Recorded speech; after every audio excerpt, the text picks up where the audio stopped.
Gọvanọ Mba egosi obi ya na nkwado mmeri ya dịka gọvanọ steeti Enugu sitere n'aka ụlọ ikpe mkpegharị. Ọchịchị etiti adị njikere ịmalite ọrụ nrụgharị akwa mmiri dara n'Enugu. Ọzọ, ka nhọpụta gọvanọ Imo nke echi na-abịa nọzi n'ụsọ, ụlọọrụ INEC ekesa ngwa ntụliaka ndị dị mkpa. Ị nwere ike isonyere anyị n'onyonyo igwe ozi YouTube n'akara NTA Enugu. Igbo mụrụ nke anọ nka o, ebe bere ugo bere. Nọ n'akụkọ ụwa nke taa, aha m bụ Dominica Onyia Okereke, rozi akụkọ ụwa ka ọha n'uju. Gọvanọ Peter Mba akpọọla oku ka ndị na otu iwe dị n'obi na steeti a biko dajụọ ma tinyere ọchịchị ya aka iwulite Enugu ụba jupụtara na ya. Chika Ugwu mere ka amata na gọvanọ kwupụtara nke a oge ọ na-egosi etu obi dị ya banyere mkpebi ikpe ụlọ ikpe mkpegharị bụ nke kwadoro mmeri ya dịka onye tụrụ ugo na ntụliaka n'ọkwa gọvanọ steeti a nke were ọnọdụ n'ụbọchị ọnwa Maachị afọ agbara 18. Dịka na o gosiri obi aṅụrị ya gara mkpebi ụlọikpe nke akpọrọ Court of Appeals kpebiri dịka na ya bụ gọvanọ Enugu steeti, Gọvanọ Peter Mba kwuru na n'ezi ụlọikpe bụ olileanya ndị na-enwere ka ọ dị ha nwere. O kwukwere na mmeri ya bụ mmeri ndị Enugu steeti ma kwe nkwa imezu ihe niile o kwere nkwa ime dịka inye ha mmiri, ezigbo ụzọ, agụmakwụkwọ, ahụike, tikwe ihe ndị ọzọ ga-enyere ha aka ma kwalite ọnọdụ ndị bi na steeti a. O kelere ndị Enugu steeti nke ukwuu maka aka enyere ya ma nkwado enyere ya wee hụ na o meriri na ụlọikpe, wee kwe nkwa na ya ga-arụ ọrụ ọfụma ịhụ na steeti a bụ ịgba. Mkpebi a Court of Appeal kpebiri bụkwa ofu ya na nke Election Petition Tribunal kpebiri na mbụ, nke ha kwere na Peter Mba bụ onye meriri na ntụliaka ahụ ha mere na ụbọchị 18 na ọnwa Maachị afọ a. Site n'Enugu, abụ m Chika Ugwu. Ọchịchị etiti ala anyị etinyechala ihe niile n'ụdị ịmalite ọrụ nrụgharị akwa mmiri dara ada na mpaghara New Artisan nke awara okporo ụzọ si Enugu wee gaa Port Harcourt. Minista okwu ọrụ dị n'aka n'ala anyị bụ David Umahi kwupụtara nke a oge ọ bịara letagharịa ya bụ akwa mmiri nke aka na-achị steeti Enugu bụ Peter Mba du ya wee gaa iji chọpụta ebe ndị chọrọ ọrụ mmezi ngwa ngwa. Ọzọ, akụkọ a ka mma n'ọnụ Chika Ugwu.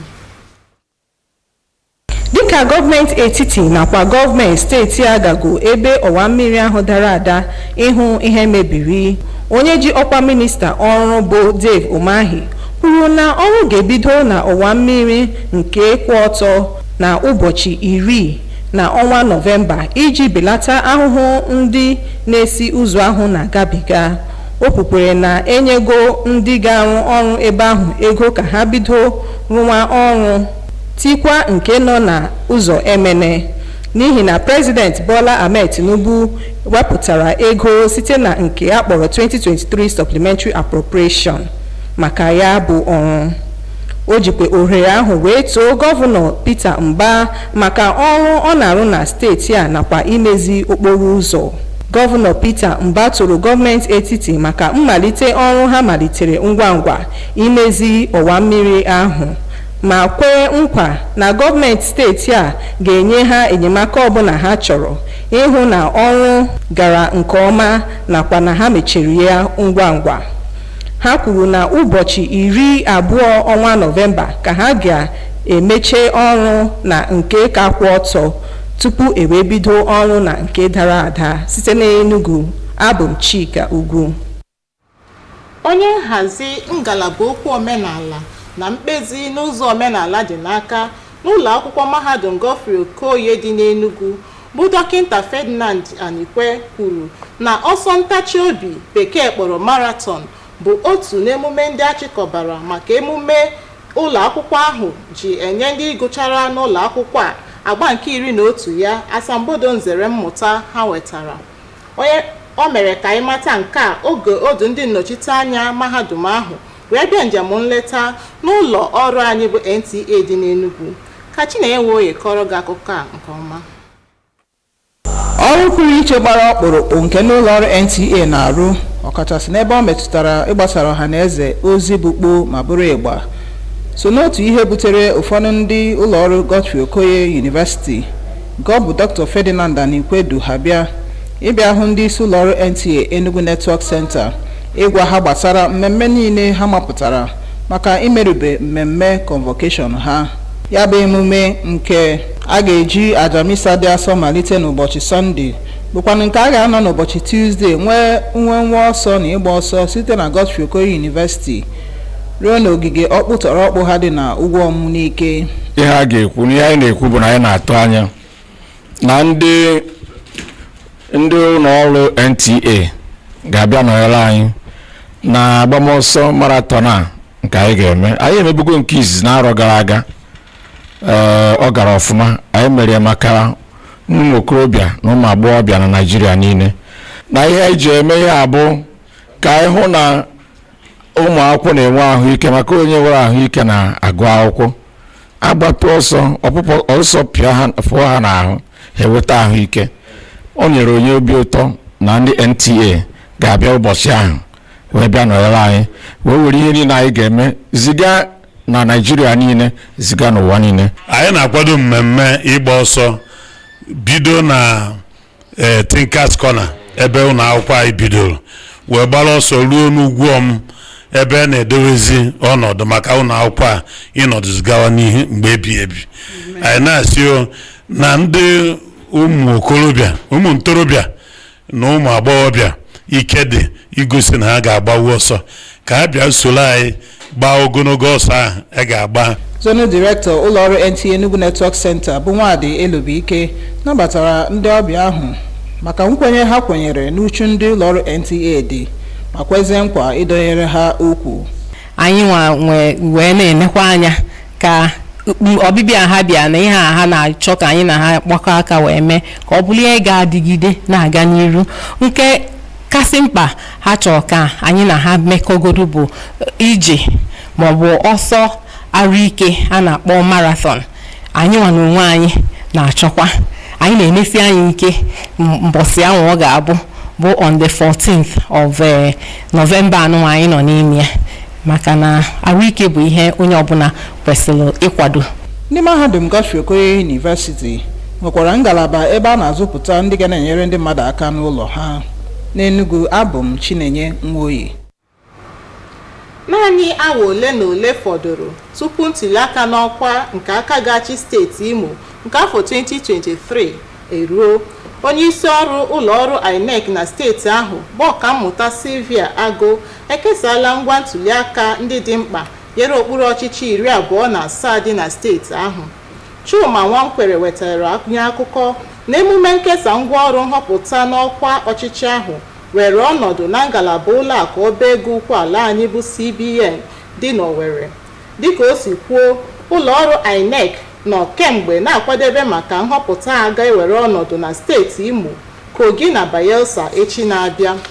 O kwuru na nkesa nke ngwa emume nhọpụta ahụ na steeti Imo ewerela ọnọdụ dịka onye isi ọrụ ụlọ ọrụ INEC na steeti ahụ bụ Ọkammụta Sylvia Agụ kwuru na ụlọ ọrụ ya dị njikere maka nhọpụta n'ọkwa gọvanọ nke steeti ahụ ga-ewere ọnọdụ echi. N'otu aka ahụ, ka nhọpụta n'ọkwa gọvanọ ga-achị steeti Imo nke ụbọchị Satọdee nọzi n'akụkụ, otu ndọrọndọrọ ọchịchị ndị okwu ha na-ada ụda na ndị ji aha otu ndọrọndọrọ ndị a azọ ọkwa na steeti ahụ agbaala isi akwara ibinye aka n'akwụkwọ ịchọ udo nke otu kọmitii ala anyị n'okwu udo chịkọbara. Chukwubuike Chukwu wetara anyị akụkọ na otu ndọrọndọrọ ọchịchị karịrị 13 n'ọnụọgụ na ndị nnọchiteanya ha na nhọpụta ahụ nyere omume ahụ oche azụ. Dịka o si kwuo, ụlọ ọrụ okwu udo ala anyị dị n'aka nọrọ n'afọ 2021 wee kwuo na otu ndọrọndọrọ ọchịchị ga na ndị ji aha otu ndị a azọ ọkwa na nhọpụta nke ogogo steeti ga-esonye n'ibinye aka n'akwụkwọ ịchọ udo bụ nke mwepụ ewepụrụ otu bụ mwepụ ewepụrụ otu ndọrọndọrọ ọchịchị karịrị 70 n'ọnụọgụ nke ụlọọrụ INEC wepụrụ butere. Mkpebi ụlọọrụ a bụ n'ihi mkpesa dị iche iche ha wetara site n'aka steeti gasị banyere tigbuo zọgbuo narị ibe ya elu na ntụliaka n'ọkwa nke steeti. Ọsio n'isi ahụrụ kwaba okpu n'emume ahụ bụ ịhaye ndị na-azọ ọkwa ọchịchị na otu ha na-amụma udo n'ihi na udo ka mma ma na-ewetakwa ọganihu, dịka onye isi ụlọọrụ ahụ bụ General Abdulsalim Abubakar laworo ezumike nka n'ọrụ agha ala anyị si kọwapụta n'oyoyo edeturu n'okwu ahụ. Ka o si na dị, o mere ka anyị mata na isi otu ndọrọndọrọ ọchịchị gụnyere APC, PDP, APGA na otu Labour dịrịzi agaba na ndị ji aha otu ndị azọ ọkwa ahụ n'Imo ekweghị ebinye aka n'akwụkwọ ịchọ udo ahụ. Na ngwụcha, gewo ntị n'isiokwu anyị ji mere akụkọ. Aka na-achị steeti Enugu bụ Peter Mba akpọkuola ndị steeti a iwe dị n'obi ka obi ha dajụọ ma tinyere ọchịchị ya aka n'ọrụ iji wulite steeti Enugu jupụtara n'ụba. Gọvanọ gosikwara etu obi dị ya na mkpebi ikpe ụlọikpe mkpegharị nke kwadoro mmeri ya dịka gọvanọ na nhọpụta nke ụbọchị 18 nke ọnwa Maachị afọ a. Ọchịchị etiti akapịchala okwu ọnụ ịmalite ọrụ nrụgharị akwa mmiri dara na mpaghara New Artisan nke awara okporo ụzọ si Enugu wee gaa Port Harcourt. Anyị mekwara ka ịmata na dịka oge na-akụ kwarapụ tupu nhọpụta n'ọkwa gọvanọ steeti Imo nke afọ 2023 abịa n'uju bụ nke ga-abịa echi, onye isi ọrụ ụlọọrụ INEC na steeti ahụ bụ ọkammụta Sylvia Agụ ekesala ngwa ọrụ nhọpụta ndị dị mkpa nyere okpuru ọchịchị 27 nke steeti ahụ. Ebe a ka akụkọ ụwa taa na-akụrụ ọnụ. Darụrị nne maka isonyere anyị. Kachifo.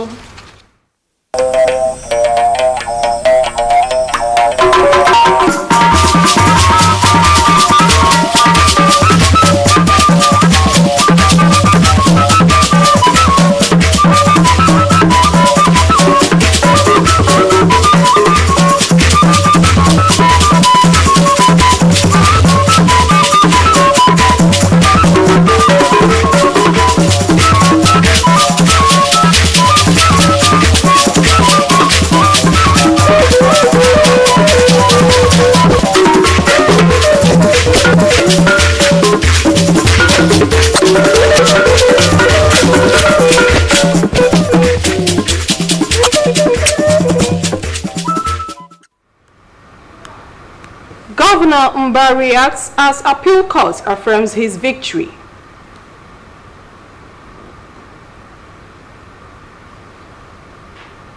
Federal government set to commence reconstruction work at Enugu collapsed bridge. Plus, ahead of November 11 Imo's governorship election, INEC distributes sensitive materials. Remember, you can watch us live on our YouTube channel at NTA Enugu. A very good evening and welcome to News at 7. I am Chika Ubu. Governor Peter Mba has called on aggrieved persons and parties in the state to put aside their differences and work with his administration to build a prosperous Enugu state. The governor stated this while reacting to the appeal court's ruling affirming his victory as governor in the March 18 gubernatorial election in the state. Governor Peter Mba, who applauded the judgment of the appeal courts, stated that he remains committed to fulfilling his campaign promises to the people of Enugu. He disclosed that efforts are on by the state governments to implement people-oriented projects such as portable water, good roads, healthcare facilities, standard education, among others. He described his victory at the court as a reflection of the confidence of the people in him and promised not to let them down. With this judgment, we are going to deploy more energy and commitment to bring development at the doorstep of Enugu. We are going to deploy every breath and fiber of our being to consolidate on the gains we've made so far. Again, I want to express my profound gratitude to the great people of Enugu for their tremendous support and unimpeachable trust they reposed in us. We will never fail them. The judgment of the Appellate Court in Lagos on a petition filed by the Labour Party gubernatorial candidate in the March 18 governorship election is consistent with the earlier dismissal and judgment by the Election Petition Tribunal upholding Peter Mba as the governor of Enugu State. In Enugu, Chika Ugu, NTA News.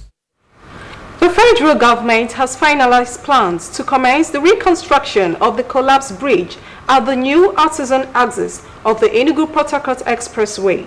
The Minister of Works, David Umahi, made this known when he revisited the site with the Governor of Enugu State, Peter Mba, to identify areas of quick interventions.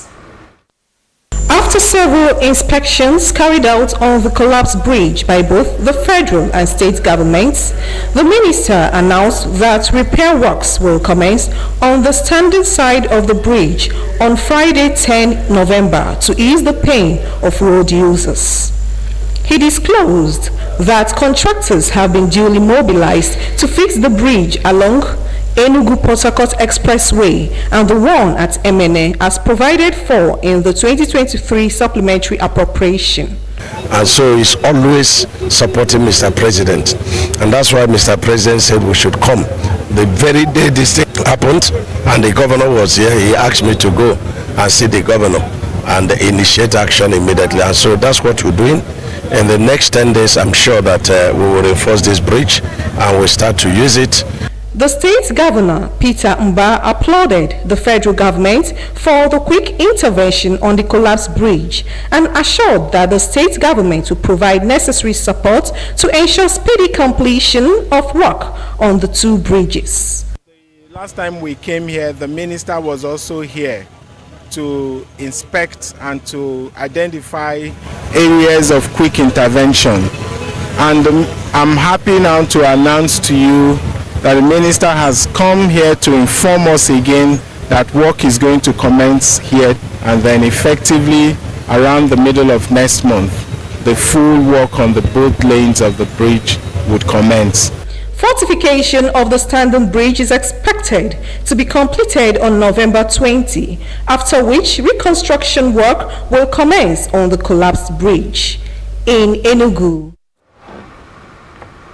the Director of Culture and Cultural Dialogue, Godfrey Okoye University, Enugu, Dr. Ferdinand Anikwe, says a marathon is part of activities lined up for the 11th convocation of the university. He was speaking when he led a delegation from the university on a courtesy visit to the management of the NTA Enugu Network Center. Chinenya Woye reports. The pivotal role the NTA plays in information dissemination with its wide reach, balanced and objective reportage are part of the reasons why this delegation from the Godfrey Okoye University, led by its Director of Culture, came to meet with the management of the NTA Enugu Network Center to intimate them about the events lined up for the university's 11th convocation and solicit their partnership in the area of coverage. The ceremony, which will begin with a Holy Mass on Sunday 12th November, will on Tuesday the 14th of November feature a marathon from Godfrey Okoye University, Enugu, to its permanent site at Ugwomunike. Because we know that NTA is not only pivotal, but very important in disseminating the news, not just within Nigeria. NTA goes around the entire continent. Last year it was first winner was 1 million. And then down the line, but this time around, since it's an internal affair, the fee is reduced 500 for position male and female, and 300,000 male and female. 100,000 male and female. Then from 6th position to 20th position, 10,000 for you to partner with us. It's a very, very good event for the youths. Forgetting about the financial aspect. Have forest guards, MOT forest guards lined up along the road to make sure that if you have any problem, they put you in a nearby ambulance so there will be no casualty. We also have the following day, being the 16th, we will have parents forum, and we also have activity on the 15th, which is another lecture. Zonal Director NTA Enugu Network Center Mwadi Elobike appreciated the delegation for recognizing NTA's prime position in the broadcast industry, pledging NTA's support and partnership to ensure successful dissemination of the lined-up activities. Godfrey Okoye University is a foremost private university, not only in the southeast, but Nigeria. We are eager, we look forward to that marathon. I hope to be there. Godfrey Okoye University also runs a nanny program where caregivers are trained. In Enugu, Chinenye Nwoye, NTA News. We will take a break here. The news continues shortly. Do stay with us.